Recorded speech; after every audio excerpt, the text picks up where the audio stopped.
이번 분석을 시작하기 앞서 투자 판단의 최종 책임은 투자자 본인에게 있다는 점을 명확히 말씀드립니다. 저희는 단순 참고할 정보나 분석을 제공할 뿐 특정 종목이나 섹터에 대해 매수나 매도를 절대 추천하는 것이 아닙니다.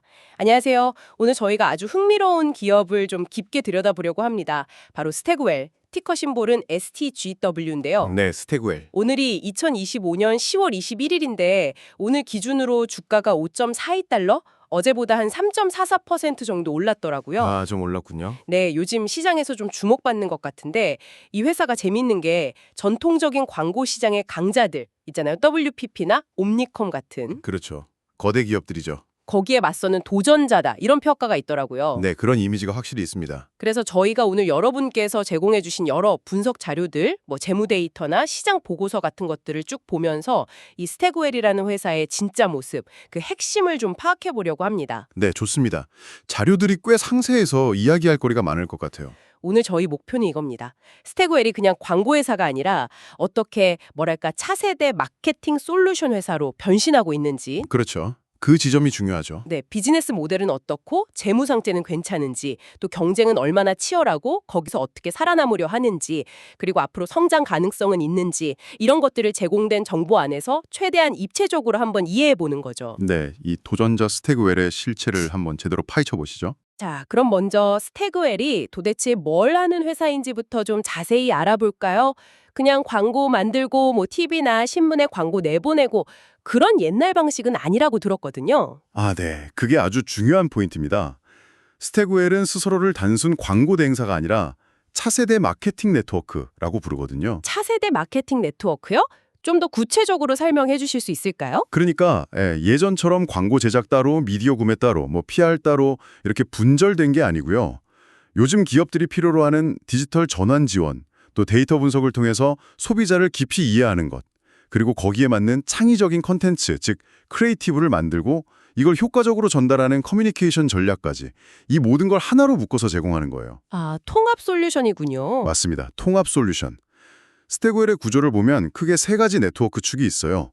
통합 에이전시 네트워크, 브랜드 퍼포먼스 네트워크, 그리고 커뮤니케이션 네트워크 이렇게 세 개인데요. 네트워크요? 네, 여기서 아주 흥미로운 점이 뭐냐면 세븐티앤에선이나 어너멀리, 코드앤티어리 같이 각 분야에서 이미 이름이 꽤 알려진 잘 나가는 전문 에이전시들을 인수했잖아요. 네, 들어본 이름들이네요. 근데 이 회사들을 완전히 스태그웰이라는 하나의 틀에 녹여버린 게 아니라 각자의 전문성이나 기업 문화 같은 개성을 그대로 살려두면서 필요할 때 마치 레고 블록처럼 유기적으로 협력하게 만들었다는 거죠. 오, 그 방식이 독특하네요. 그렇죠.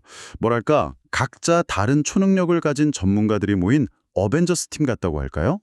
이렇게 하니까 고객이 어떤 문제를 가지고 오든 그 문제에 딱 맞는 최적의 전문가 틈을 그때그때 구성해서 맞춤형 통합 솔루션을 제공할 수 있는 유연성이 생기는 겁니다. 아하, 그런 탈중앙화된 네트워크 구조가 그 거대한 광고 지주회사들의 좀 경직되고 관료적인 모습과는 확실히 다르겠네요.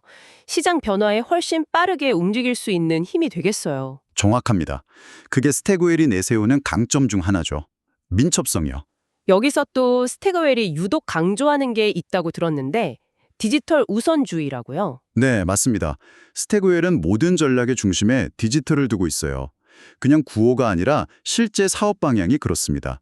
특히 집중하는 시장이 성과형 광고, 영어로는 퍼포먼스 마케팅이라고 하는 분야인데요. 성과형 광고면 구체적으로 어떤 거죠? 예전처럼 그냥 광고를 사람들 눈에 많이 띄게 하는 데서 그치는 게 아니고요.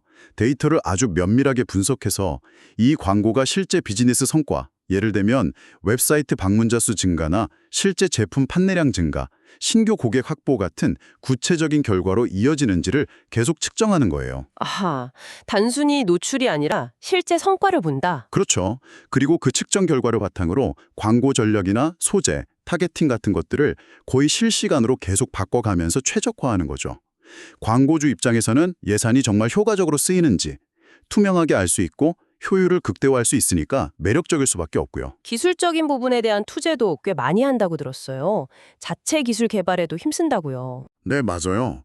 기술 역량 강화에 정말 진심입니다. 예를 들면 인공지능, AI를 기반으로 해서 커뮤니케이션을 더 효율적으로 하거나 개인화하는 기술을 개발하고 있고요. 또 요즘 개인정보 보호 규제가 점점 강화되잖아요. 네, 그렇죠. 쿠키 사용도 제한되고. 네.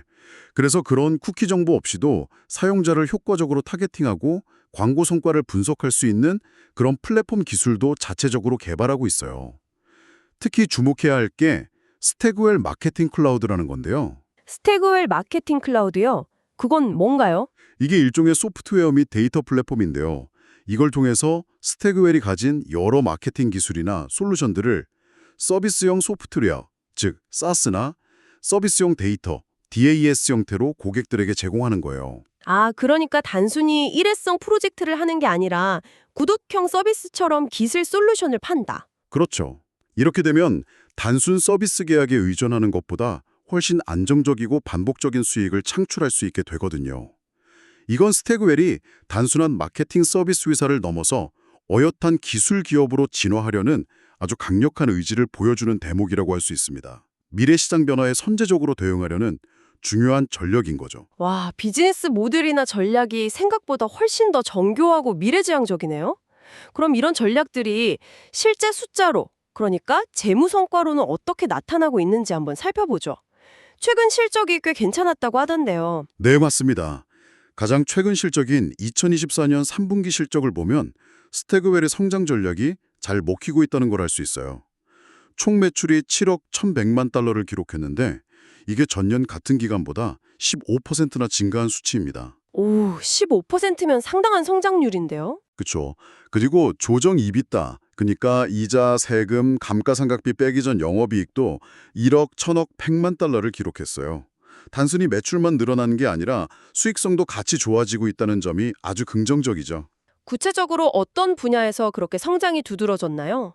성장 내용을 보면 이 회사가 지금 어디에 힘을 쏟고 있는지 좀 더 명확해질 것 같은데요. 아, 네. 그 성장의 세부 내용을 뜯어보면 더 재밌습니다. 특히 눈에 띄는 게 옹호, 애드보커시 관련 서비스 수익인데요. 이게 무려 85%나 급증했어요. 85%요? 옹호 서비스가 뭐죠? 이게 뭐냐면 기업이나 어떤 단체가 특정 정책이나 규제 환경 같은 공공 영역에서 자신들의 입장을 효과적으로 알리고 또 지지 기반을 넓히도록 돕는 그런 컨설팅 서비스거든요. 로비 활동과는 좀 다르고요. 합법적인 테두리 안에서 여론이나 정책 결정에 영향을 미치려는 활동이죠. 이 분야에서 아주 폭발적인 성장을 보여줬습니다. 아하, 그런 분야가 있군요. 흥미롭네요. 또 다른 성장 동력은요? 그리고 기업들의 디지털 시스템 구축이나 운영 방식을 바꾸도록 돕는 디지털 전환 부문 수익도 25% 증가했고요. 또 아까 말씀드렸던 스태그웰 마케팅 클라우드 관련 매출도 30%나 성장했습니다. 와, 그럼 스태그웰이 핵심 성장 동력이라고 강조했던 분야들에서 실제로 높은 성과를 내고 있다는 거네요. 정확합니다. 이게 그냥 우연이 아니라 스태그웰이 집중 투자하고 육성한 분야들이 실제로 시장에서 높은 수요를 얻으면서 회사의 성장을 이끌고 있다는 걸 명확하게 보여주는 결과죠. 전략이 잘 통하고 있다는 증거라고 볼 수 있습니다. 이런 성장에서 빼놓을 수 없는 게 바로 인수합병, M&A 이야기인 것 같습니다. 특히 MDC 파트너스라는 회사와의 합병이 아주 결정적인 계기였다면서요. 네, 그렇습니다. 2021년 8월에 마무리된 MDC 파트너스와의 합병은 스태그웰에게 정말 중요한 전환점이었습니다. 이 합병으로 회사 규모가 단숨에 몇 배로 커졌고요. 시장에서의 위상도 확 달라졌죠. 단순히 덩치만 커진 건 아니겠죠. 그럼요. 중요한 건 합병 이후의 통합 과정인데요. 단순히 회사 두 개가 물리적으로 합쳐진 걸 넘어서 이제는 단일 손익계산서, 그러니까 P&L 체계 아래에서 스태그웰이 보유한 여러 에이전시 브랜드들을 통합적으로 관리하고 운영하기 시작했어요. 이러면서 브랜드 간의 시너지 효과가 본격적으로 나기 시작한 거죠. 시너지라면 구체적으로 어떤 걸까요? 예를 들면 A 에이전시의 크리에이티브 역량과 B 에이전시의 데이터 분석 역량을 결합해서 더 강력한 제안을 한다거나 여러 브랜드가 가진 고객 네트워크를 서로 활용한다거나 하는 식이죠. 이렇게 체급이 커지고 내부 역량이 통합되면서 이전에는 넘보기 어려웠던 WPP나 옴니콤 같은 진짜 거물급 회사들과도 이제는 대형 광고주 유치 경쟁을 해볼 만한 수준이 된 겁니다. M&A를 통한 성장은 지금도 계속 이어지고 있는 것 같네요. 최근에 일본 기업을 인수했다는 소식도 있던데요. 네, 맞아요. 최근에 일본의 마케팅 솔루션 기업인 ADK 글로벌을 인수한 것도 아주 중요한 전략적인 움직임입니다. 이걸 통해서 스태그웰이 상대적으로 좀 약했던 아시아태평양, 즉 에이펙 지역에서의 사업 기반을 크게 넓힐 수 있게 됐어요. 아시아 시장 공략이군요. 네, 그뿐만 아니라 ADK 글로벌이 가진 역량, 특히 AI 관련 기술이나 데이터를 활용해서 AI 기반 마케팅 솔루션 개발이나 투자에도 더 속도를 내겠다는 그런 계산이 깔려 있는 것으로 보입니다. 그러니까 M&A를 단순히 덩치 키우기 용으로만 쓰는 게 아니라 특정 지역이나 기술 역량을 확보하기 위한 전략적 도구로 아주 잘 활용하고 있네요. 그렇죠. 스태그웰은 자체적인 유기적 성장도 중요하게 생각하지만 동시에 이렇게 좋은 기회가 보이면 과감하게 M&A를 통해서 새로운 역량을 확보하고 글로벌 네트워크를 확장하면서 성장의 발판을 계속 만들어가고 있습니다. 외부의 좋은 자원을 적극적으로 레버리지하는 거죠. 확실히 아주 공격적이면서도 전략적으로 움직이는 모습이 인상적이네요. 그런데 아까도 잠깐 언급했지만 광고 산업이라는 게 워낙 WPP, Publicist Group, Interpublic Group 같은 전통 강자들이 정말 막강하게 버티고 있는 곳이지 않습니까? 네, 맞아요. 정말 거인들이죠. 이런 정말 치열한 경쟁 환경 속에서 스태그웰은 도대체 어떤 차별점으로 승부를 보려고 하는 걸까요?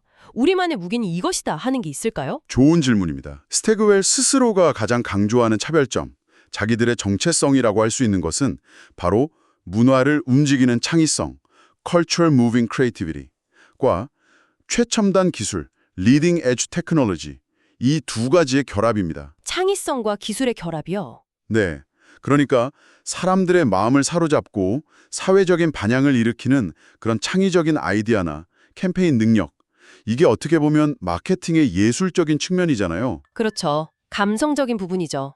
이것과 함께 데이터 분석이나 AI 같은 최첨단 기술을 활용해서 마케팅의 효과를 극대화하고 성과를 측정하는 과학적인 측면, 이 두 가지를 아주 효과적으로 융합시키겠다는 목표를 가지고 있는 겁니다. 감성과 이성, 예술과 과학, 이 두 마리 토끼를 다 잡겠다는 거죠. 상당히 야심찬 목표네요.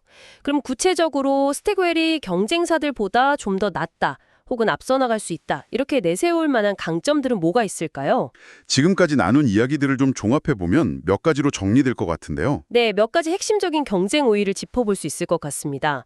첫 번째는 아까도 말씀드렸던 민첩성입니다. 그 네트워크 구조 덕분에 빠르다는 거요? 네, 거대 경쟁사들은 조직이 크고 복잡하다 보니 의사결정도 느리고 변화에 둔감할 때가 많거든요.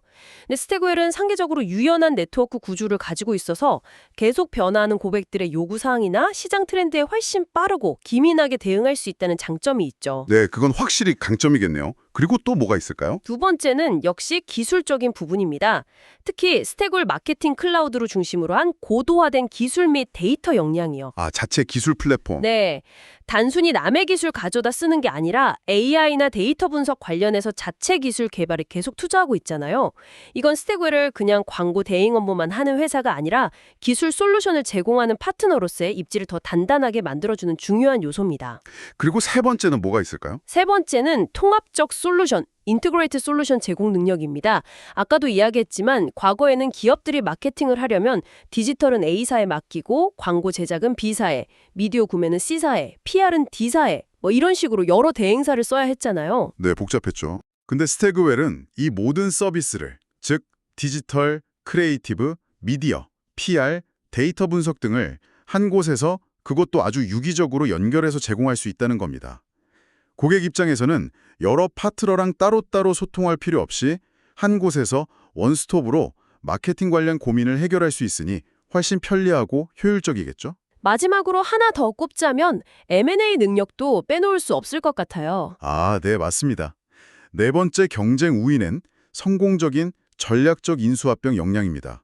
앞서 본 유니셉터나 ADK 글로벌 인수 사례처럼 그냥 아무 회사나 사들이는 게 아니라 스태그웰에게 부족한 기술이나 특정 지역 시장 접근성 혹은 뛰어난 인재를 확보할 수 있는 그런 기업들을 전략적으로 잘 골라서 성공적으로 인수하고 또 인수한 다음에 잘 통합해서 시너지를 내는 능력.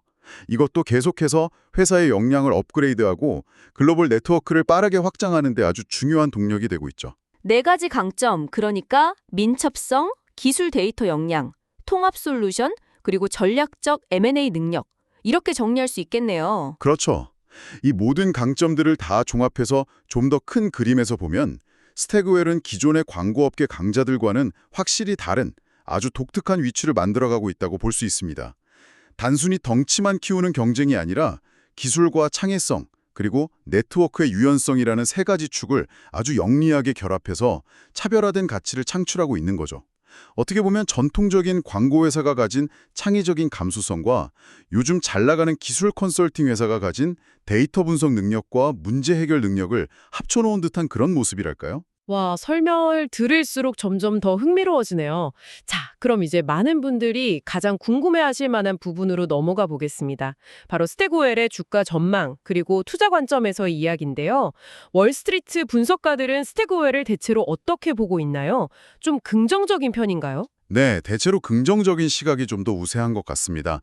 저희가 살펴본 자료에 따르면 스태그웰을 분석하는 월스트리트 분석가 7명이 제시한 12개월 평균 목표 주가가 8.17달러 수준이더라고요. 8.17달러요?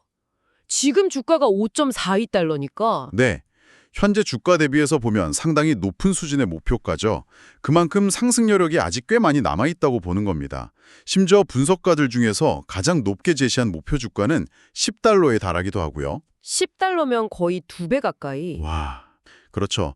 물론 목표 주가라는 게 항상 맞는 건 아니지만 적어도 시장 분석가들은 스태그웰의 성장 잠재력을 꽤 높게 평가하고 있다는 분위기를 읽을 수 있습니다. 그럼 앞으로의 실적 전망은 좀 어떤가요? 계속 성장할 거라고 보는 건가요? 네, 2025년 순매출 역시 기존 사업, 그러니까 M&A 효과를 빼고 자체적인 성장에 힘입어서 약 8% 정도 증가할 것으로 예상되고 있더라고요. 8% 유기적 성장이면 괜찮은데요. 네, 나쁘지 않은 숫자죠. 특히 스태그웰이 최근에 공을 들이고 있는 중동 지역에서의 사업 확장이라든지 아니면 각국 정부 기관을 대상으로 하는 서비스 강화 같은 글로벌 역량 확대 노력이 성공한다면 이게 추가적인 성장 동력이 될 수 있다는 기대감도 있습니다. 새로운 시장이나 새로운 고객층을 성공적으로 뚫을 수 있다면 성장세는 예상보다 더 가팔라질 수도 있겠죠. 아닐 겁니다. 투자자 입장에서는 항상 리스크 요인도 같이 고려해야 하잖아요. 스태그웰 투자를 생각할 때 주의해야 할 잠재적인 위험 요인들은 어떤 것들이 있을까요? 물론입니다. 리스크 요인도 분명히 존재하죠. 가장 먼저 생각해야 할 건 역시 거시경제의 불확실성입니다. 아, 경기 침체 같은 거요? 네, 만약에 앞으로 경기 침체가 본격화된다면 많은 기업들이 가장 먼저 허리띠를 졸라매는 부분이 보통 광고나 마케팅 예산이거든요. 광고 산업 자체가 원래 경기 변동에 상당히 민감한 편이라서 만약 경기가 크게 나빠진다면 이건 스태그웰의 매출이나 수익성에 직접적인 타격을 줄 수 있는 가장 큰 외부 리스크 요인이라고 할 수 있습니다. 네, 그건 스태그웰뿐만 아니라 광고업계 전체의 리스크겠네요. 또 다른 건요? 경쟁 환경이 여전히 너무나 치열하다는 점도 당연히 리스크입니다. 아까 말한 WPP나 옴니콤 같은 기존 강자들뿐만 아니라 액센처나 딜로이트 같은 컨설팅 회사들도 요즘 마케팅 영역으로 막 치고 들어오고 있거든요. 아, 컨설팅 회사들까지요? 네, 이런 치열한 경쟁 속에서 스태그웰이 아무리 차별화된 강점을 가지고 있다고 해도 기존의 핵심 고객을 경쟁사에게 빼앗길 가능성은 언제나 존재합니다. 새로운 고객을 계속 유치하는 것도 중요하지만 이미 확보한 큰 고객들을 얼마나 안정적으로 지켜내느냐도 정말 중요하죠. 그리고 최근에 좀 특이한 M&A 건도 있었던 것 같은데요. 정치뉴스 사이트 지분을 인수했다고요? 아, 네. 최근에 미국의 정치 뉴스 및 여론조사 사이트인 리얼 클리어 폴리틱스의 지분을 인수한 사례가 있었는데요. 이 부분은 해석이 좀 분분할 수 있습니다. 그 부분은 저희가 어떤 특정 정치적 입장을 대변하려는 것이 아니라 제공된 자료에 있는 사실을 객관적으로 전달해 드린다는 점을 다시 한번 분명히 말씀드립니다. 네, 맞습니다. 중립적인 관점에서 볼 때 이 인수를 사업 다각화라는 측면에서 긍정적으로 볼 수도 있을 겁니다. 새로운 분야로 진출하는 거니까요. 하지만 이 인수 소식이 발표된 직후에 단기적으로는 스태그웰 주가에 오히려 좀 부정적인 영향을 미쳤다는 분석도 있거든요. 왜 그랬을까요? 여기서 이제 중요한 질문이 생기는 거죠. 이런 정치 미디어 투자가 과연 스태그웰의 핵심 역량인 마케팅 기술이나 서비스 강화와 어떤 시너지를 낼 수 있을 것인가? 핵심 사업과의 연관성이 좀 불분명해 보일 수도 있고요. 또 자칫 잘못하면 특정 정치적 논란에 회사가 휩쓸릴 수 있는 위험 부담도 안게 되는 거 아니냐. 이런 우려가 제기될 수 있는 겁니다. 이런 종류의 투자가 앞으로 회사의 핵심 역량 강화와 어떤 균형을 이룰 것인지 이 부분은 좀 더 지켜봐야 할 포인트라고 생각합니다. 네, 그렇군요. 여러 가지 긍정적인 전망과 함께 고려해야 할 리스크 요인들까지 잘 짚어주셨습니다. 자, 그럼 이제까지의 논의를 종합적으로 한번 정리해 볼까요? 스태그웰, 이 회사는 어떤 기업이라고 최종적으로 평가할 수 있을까요? 네. 종합해보면 스태그웰은 확실히 전통적인 광고 대행사의 낡은 틀을 과감하게 깨고 나온 회사라고 할 수 있습니다. 기술과 창의성이라는 어찌 보면 좀 이질적일 수 있는 두 요소를 아주 성공적으로 융합해서 차세대 마케팅 네트워크라는 새로운 모델을 만들고 또 그걸로 빠르게 성장하고 있는 기업이죠. 네, 도전자라는 표현이 딱 맞는 것 같아요. 그렇죠. 공격적인 M&A를 통해서 규모의 경제를 영리하게 확보했고 동시에 AI나 데이터 기반의 자체 기술 솔루션 개발에도 힘쓰면서 경쟁사들과는 차별화되는 아주 강력한 무기를 갖췄다고 평가할 수 있습니다. 현재 주가 수준도 분석가들의 목표가와 비교하면 여전히 상승 여력이 좀 있어 보이고요. 특히 앞으로도 기업들의 디지털 전환 요구는 계속될 거고 또 광고 예산을 효율적으로 쓰려는 성과 기반 마케팅에 대한 수요도 계속 늘어날 거잖아요. 이런 큰 시장의 흐름과 스태그웰의 전략 방향이 아주 잘 맞아떨어지고 있다 이렇게 볼 수 있겠네요. 네, 저도 그렇게 생각합니다. 물론 아까 이야기했던 거시경제의 불안정성이라든지 아니면 계속 또 치열해질 경쟁 환경 같은 그런 도전 과제들은 여전히 남아 있습니다. 이건 분명히 인지해야 하고요. 그렇죠. 하지만 스태그웰은 자신들이 가야 할 방향에 대한 명확한 비전과 구체적인 성장 전략을 가지고 있고 또 이걸 민첩하게 실행에 옮길 수 있는 유연한 조직 구조와 기술력을 이미 상당 부분 갖췄다고 봅니다. 그래서 앞으로 광고 및 마케팅 산업의 어떤 지각 변동을 이끄는 핵심 플레이어 중 하나로서 그 가치를 시장에서 더욱 인정받게 될 가능성이 높다고 생각합니다. 단순히 한 기업의 성장을 넘어서는 의미가 있을 수도 있겠네요. 네, 그렇습니다. 스태그웰이 앞으로 어떻게 나아가는지를 보면 단순히 이 회사 하나의 성공 여부를 떠나서 이 디지털 시대의 광고 마케팅 산업 전체가 어떤 방향으로 진화해 나갈 것인지를 엿볼 수 있는 아주 중요한 참고 사례 혹은 지표가 될 거라고 생각합니다. 네, 오늘 정말 흥미로운 분석이었습니다. 스태그웰이라는 회사를 아주 깊이 있게 이해할 수 있었네요. 마지막으로 저희 청취자분들께 이 주제와 관련해서 한번 생각해 볼 만한 질문을 던져주시면서 마무리하면 어떨까요? 네, 좋습니다. 오늘 저희가 스태그웰의 여러 가지 모습을 살펴봤는데요. 이 이야기를 들으시면서 여러분께서는 한번 이런 질문을 스스로에게 던져보시면 어떨까 합니다. 스태그웰이 지금 추구하고 있는 이런 전문가 네트워크 모델이 장기적으로 봤을 때 과연 WPP나 옴니콤 같은 전통적인 거대 광고 지주회사들의 모델보다 더 지속 가능하고 더 혁신적인 대안이 될 수 있을까요? 흥미로운 질문이네요. 네트워크냐? 거대 지주회사냐? 네. 그리고 과연 스태그웰이 강조하는 것처럼 기술과 크리에이티브의 성공적인 융합이 미래 마케팅 시장의 최종 승자를 가르는 결정적인 요인이 될 것인지 이 부분은 앞으로 저희가 계속 관심을 가지고 지켜봐야 할 아주 흥미로운 관전 포인트라고 생각합니다. 이 점에 대해서 여러분 각자는 또 어떻게 전망하시는지 한번 생각해 보시면 좋겠습니다. 다시 한번 말씀드리지만 투자 판단의 최종 책임은 투자자 본인에게 있다는 점을 명확히 말씀드립니다. 저희는 단순 참고할 정보나 분석을 제공할 뿐 특정 종목이나 섹터에 대해 매수나 매도를 절대 추천하는 것이 아닙니다. 항상 여러분의 성공 투자를 기원합니다. 내용이 좋으셨다면 구독, 좋아요 부탁합니다.